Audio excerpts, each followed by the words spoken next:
Today we're going to make 3 batches of cookies with 1 mixing. Here we go. I'm going to use a recipe on the back of the Toll House chocolate chip cookie bag. It's my favorite recipe, and I've just adapted it by not using plain flour. I use self-rising flour. That's the only change in the recipe. If your butter's not softened, you can grate it and make it soft quicker. Measure out all your ingredients so that you don't forget anything in your recipe. Add your butter to your bowl, your sugar. Oh, don't forget to crack your eggs in a little cup so that you can get the shells out and you don't get them lost in the butter and the sugar.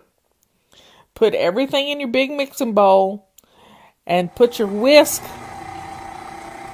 beater on there. Start slow and then eventually you can get faster. And I blended this for about 5 minutes. I love my stand mixer because I don't have to hold it. Add your flour 1 cup at a time. Start really slow, and you can incorporate all the flour into this recipe. It's 6 3/4 cups. And just keep going. Dump the flour in the hole where the beater comes out. And then that way you don't make a big mess. I don't even scrape the stuff off of the beater. I just pick it up, dump the flour in, put it back down. You need to be sure and lock your mixer head on the side.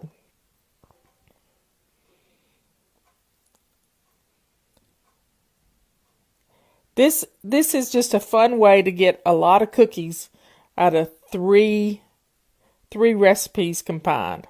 Divide your dough into 3 parts. And scoop it out and put it in 2 other mixing bowls. And then we're going to make oatmeal cookies now. 3 cups of oatmeal, a teaspoon of cinnamon, and some nuts. No, and some raisins. And then we're going to add the oatmeal to the dough, just like we did before, 1 cup at a time. And get it all incorporated. Doesn't take long. This is a pretty stiff dough, so using the mixer is a good thing. And then we're going to take the dough out of the bowl, pull out 24 inches of plastic wrap, fold it back over the top, and you're going to make a log. It's about a 3-inch diameter log. It's a fat log. And then we're ready to go to make our next one. And it's going to be chocolate chip cookies. We all love chocolate chip cookies.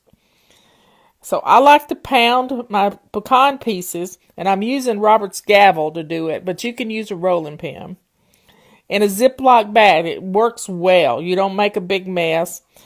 Dump it all in and take a wooden spoon and stir it together.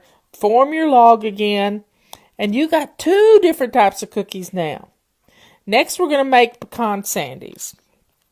This is one of my favorite cookies. I like my pecans pounded very thin, or you can grind them in a food processor. But I didn't want to mess up another thing to clean. So I just stir them all together. Be sure and use a wooden spoon because I broke that red spatula while I was doing it. It's a pretty stiff dough. Form it into a log and put it with your other 2 logs in a big Ziploc bag. Stick it in the refrigerator. The key here is not to bake the cookies today. Do it tomorrow or whenever you want to. Slice a 1-inch section and divide it into 4 pieces. Put it on some parchment paper on your favorite cookie sheet. I like the air ones. And then you just have to slide the parchment paper over onto your cooling rack. And you're good to bake cookies. 3 different types. See you later.